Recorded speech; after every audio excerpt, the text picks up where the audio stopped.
From the Empire State to the Golden Gates, this is Quad Radio USA. Cool. Oh, yeah. Now, with all the dirt from the world of ATV motocross and GNCC racing, here's Mr. 10 Seconds,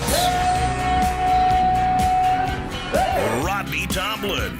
Well, Brandon, welcome to the first edition of Quad Radio for 2018. This is a pretty big thing. I don't think you realize that because being the first guest of the year, you got to kind of get us at the tone, and we wanted to do that in a couple of different reasons. Number one, you're not only a great rider and a phenomenal rider and a rider that, honestly, dude, I got to tell you, you kind of surprised everybody. It was like one of those things, kind of like a Ryan Dungey type thing where, you know, you're a pretty good kid, but nobody expected the results out of you that we're getting out of you. And as you approach your pro career, man, there's a lot of things going on for you. I understand that you have started actually a nutrition program, from what I understand, that's kind of based on the training that you've been doing over the past few years and everything. And we'll talk a little bit about that and everything. But first, I kind of want to get to know you just a little bit and let folks know who you are. First and foremost, who are you? Where are you from? How old are you? And what's going on, man? Yeah, my name is Brandon. I'm from Kennard, Nebraska. It's 20 miles north of Omaha. It's pretty far out there. It's cold right now. No riding in the winter, but so I've been racing for, I started when I was 4, so about 13 years now. And I just, something about this sport, I just, you know, it's my passion and I just live for it. And I really didn't start off being successful or anything like that. I came from a family that struggles quite a bit, and I didn't have, you know, really good results or anything like that, and just worked my way through the ranks. And in 2015, actually, is when I got a decent bike and got a shot at the Nationals from the parents, and showed up at Etchiconee, Georgia. I think that's how you say it, but that was my first really national to give it everything I had with a solid bike. Was that was the day that the weekend that we raced one moto because it rained so hard that night, right? Yeah, it was just a one moto format, and I actually got second on the start and made the pass for the lead on the first lap and just never looked back. And I won that race, and that was my first national win. Wow. I was in tears. My dad was so pumped for me, and I've never felt a feeling like that, and it kind of just opened my eyes to how much I wanted this, you know. And I actually went on to the next race in Texas. It's and won 9:30. that also. And I won the next couple races until Indiana, and I actually crashed and broke my leg, and it ruined my season. Lost the points and everything like that, and my parents were pretty bummed out because with money and things like that, it was, you know, it's hard on us, and that was my shot at the title, and I kind of blew it. And well, that actually fueled the fire though, because right. I faced the winning and of the podium and stuff like that, and just I wanted it more and more. And I recovered from that and actually got another shot in 2016, and that was my breakout year for sure. That was the year I won every moto of the entire season. And just, I mean, the luck I had was phenomenal. I mean, I'll never have a season like that again. I mean, bike issues, no bike issues, no nothing like that, no crashes, good start, just it was perfect. That just got my eyes, you know. I never felt nothing like that. And, that was on a 300EX in Schoolboy Junior, and I made the big step from the youth classes to the A in Pro Sport. And I think, you know, that's a big step, and I think a lot of people kind of question that and not go B or A or C, B or A. But I was so hungry to prove people I got this, you know. And I got Jonathan Parrish and the Parrish family.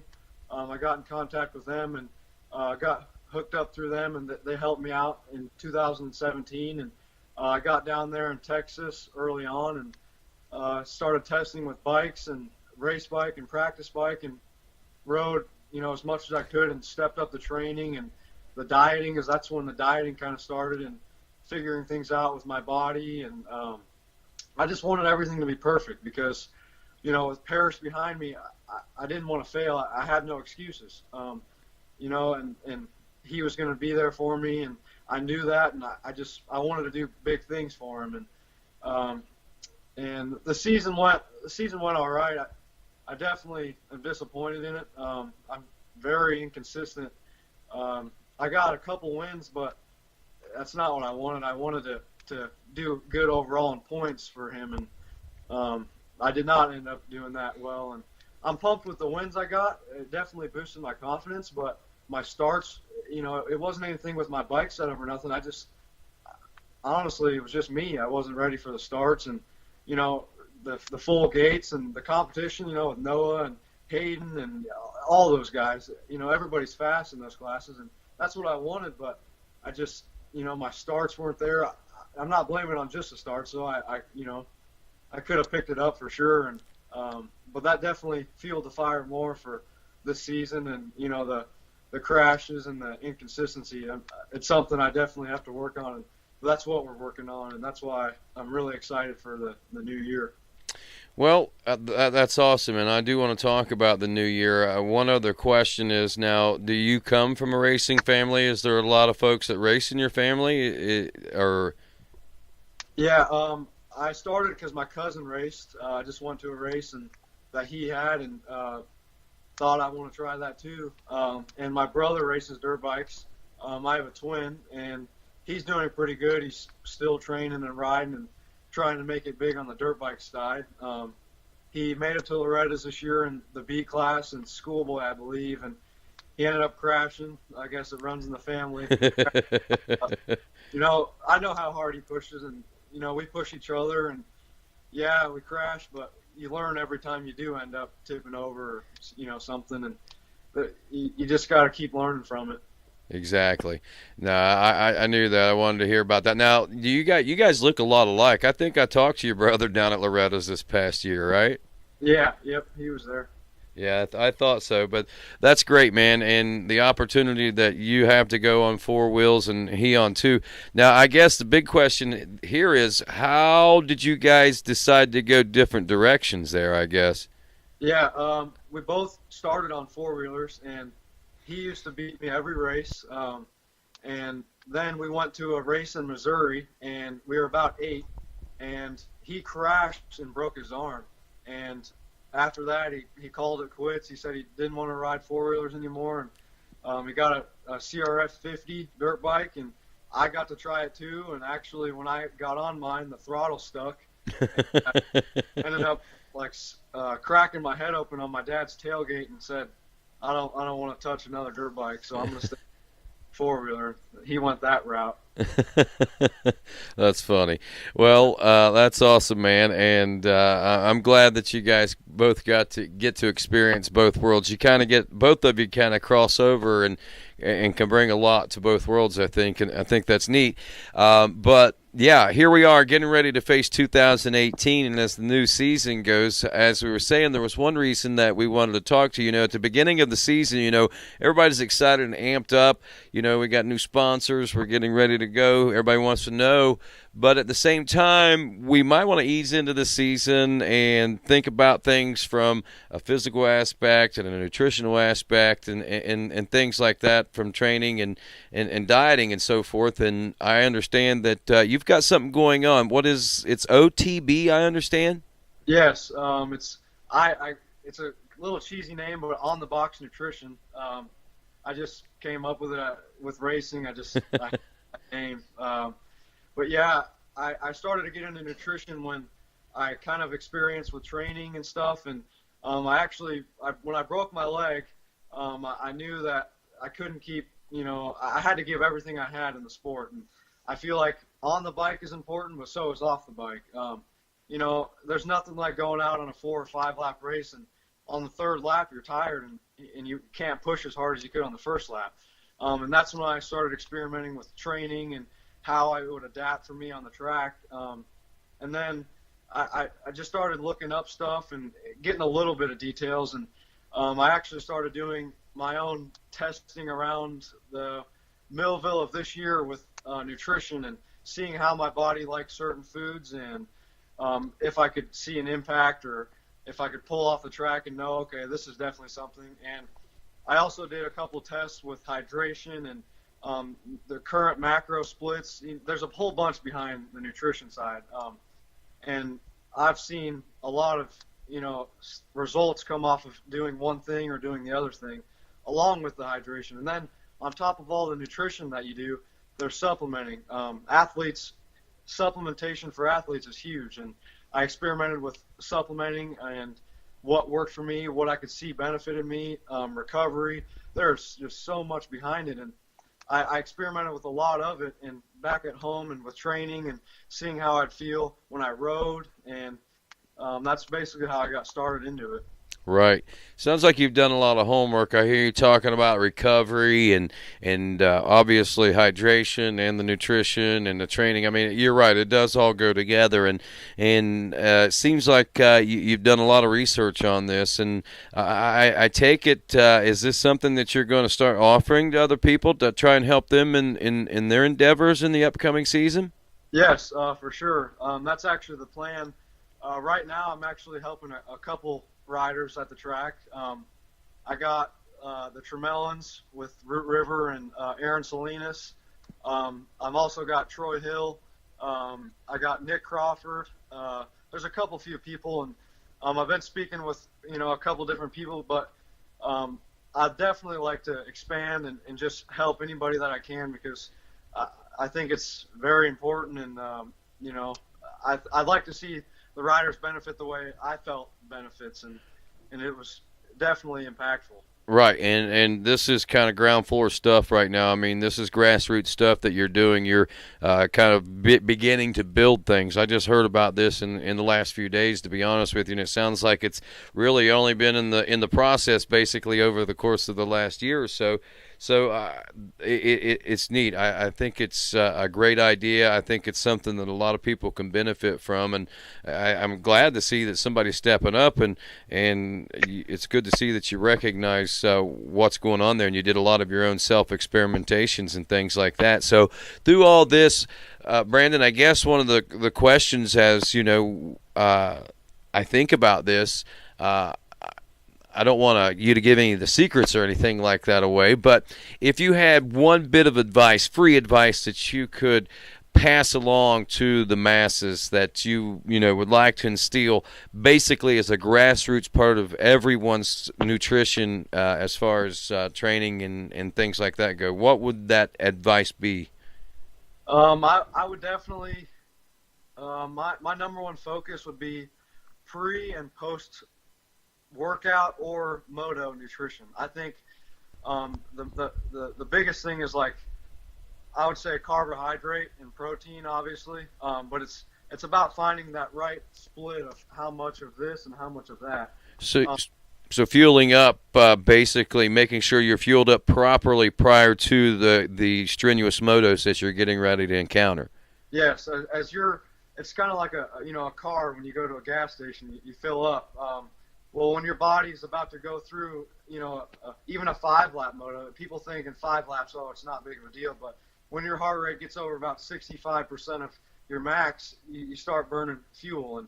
And if you're not fueled, if your glycogens aren't topped off, if your hydration isn't, there, you're going to have your performance actually suffers a lot more than people think. And if there was, anything that I could say without giving much away, it's definitely the macro split pre and post moto or workout, and it's just definitely about the fuel, and fueling after is important because exactly if you come off of a moto and you just go and hydrate, drink water, well, your body's still out of fuel. You need to fuel up, and you won't be able to recover as fast, and all of the gains that you see from training and riding is actually from what you're putting into your body, your fuel. Yeah, and you hit on recovery again, and that's one thing that people, I think, I know a lot of people push themselves in certain ways and aspects and stuff, but it comes along with the training and stuff. But there are certain things that you got to do, like you're saying, nutrition, and even in your training to get that proper recovery back, because you can go out. I know a lot of guys like the two-wheel GNCC guys, they'll run 3 hours and they will exert a whole lot of energy. And the amazing thing is they'll do that on Sunday, and then Monday they'll be right back to training. And they really, they'll look like they're wiped out on Sunday afternoon after a 3-hour race, and they are. But it's not because they didn't train hard. It's because they exerted themselves very, very hard, but they recovered quickly, and they're ready to go again the next day, basically. And that's kind of what this is putting you in the down the path to, it sounds like. Yeah, exactly. Yeah, with the GNCC guys, yeah, like you said, the time spent actually, it's so physically demanding that the amount of calories you're burning through as you're, people think, riding a quad, oh, you're just riding it, but it's a whole nother deal. Your heart rates are 175, 180, and that's very, very high. And GNCC, you're burning through so many carbohydrates. Just the time spent in that zone and all the heart rate zones. There's so much behind all that. And when you're done with that, you feel like you just want to lay down. But about 30 minutes after your moto, that time from 0 to 30 is real crucial on what you're putting back in. Awesome, man. It sounds like you're like I said, you've been doing your homework. It obviously has paid off well for you. Your first step into the pro sport class this year at Loretta Lynn's. You had a phenomenal race, from what I recall. Yeah, I actually stepped up. It was pro-am. I didn't do the A. I dropped the A and just focused on pro-am and pro sport. And that was kind of when I got tested a little more than the 5-lap stuff, considering the longer moto. But it was phenomenal for me. Not the results. I wasn't happy with how I finished.